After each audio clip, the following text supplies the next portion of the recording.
তীরস্থল পঞ্চায়েতের আসন্ন নির্বাচনে মঙ্গলবার খোয়াইয়ে বিজেপি প্রার্থীরা মনোনয়নপত্র দাখিল করলেন। এদিন ৩ স্তরের মধ্যে ২টি স্তরে প্রার্থীরা মনোনয়ন জমা দিলেন। পঞ্চায়েত সমিতি ও গ্রাম পঞ্চায়েত মনোনয়নপত্র জমা দেন।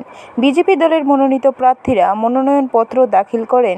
খোয়াই পঞ্চায়েত সমিতি প্রার্থী খোয়াই ব্লকের বিডিও নিটক ও খোয়াই ব্লকের অন্তর্গত ২৫টি গ্রাম পঞ্চায়েত প্রার্থীরা মনোনয়নপত্র দাখিল করেন খোয়াই পঞ্চায়েত সমিতি কার্যালয়ে নির্বাচনে নিয়োজিত আধিকারিকের নিকট। এদিন তীরস্থল পঞ্চায়েতের আসন্ন নির্বাচনে বিজেপি দলের মনোনীত পঞ্চায়েত সমিতি ও গ্রাম পঞ্চায়েত প্রার্থীরা ও প্রার্থীর প্রস্তাবক সকল থেকে বিজেপির খোয়াই মণ্ডল কার্যালয়ের সামনে এসে জড়ো হয়।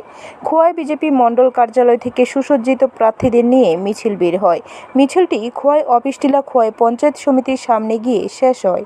এদিনের মিছিলের অগ্রভাগে বিজেপি প্রদেশ সহ সভাপতি তাপস ভট্টাচার্য, বিজেপি খোয়াই মণ্ডল সভাপতি সুব্রত মজুমদার, খোয়াই মণ্ডল সাধারণ সম্পাদক তাপসকান্তি দাস সহ অন্যান্যরা। খোয়াই পঞ্চায়েত সমিতির ১৩টি আসনের মধ্যে ১৩টি আসনে এদিন বিজেপি প্রার্থীরা মনোনয়নপত্র দাখিল করেন। এছাড়াও খোয়াই গ্রাম পঞ্চায়েতের ২৫টি পঞ্চায়েতে ২৫৯ জন এদিন প্রার্থীরা মনোনয়ন জমা দেন। পঞ্চায়েত সমিতি ও পঞ্চায়েতের মনোনয়নপত্র জমা দেওয়া হয় রিটার্নিং অফিসার তথা খোয়াই ব্লকের বিডিও অভিজিৎ দাসের কাছে।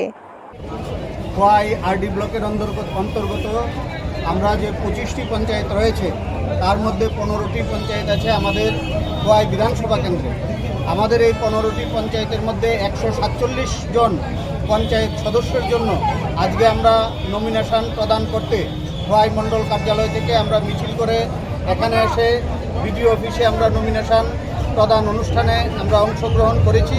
আমাদের সঙ্গে উপস্থিত আছেন আমাদের রাজ্য কমিটির সহ সভাপতি শ্রী তাপস ভট্টাচার্য মহোদয় এবং আমাদের মণ্ডল জেলা সর্বস্তরের নেতৃবৃন্দ সকলে উপস্থিত আছেন। তো আমরা আজকের এই নমিনেশন প্রদান অনুষ্ঠানে উপস্থিত আপনাদের মাধ্যমে খোয়াইবাসীর কাছে বলতে চাই যে খোয়াই বিধানসভা কেন্দ্রের যে ১৪৭টি পঞ্চায়েত সিট রয়েছে প্রতিটি সিটে ভারতীয় জনতা পার্টির প্রার্থীরা জয়যুক্ত হবে।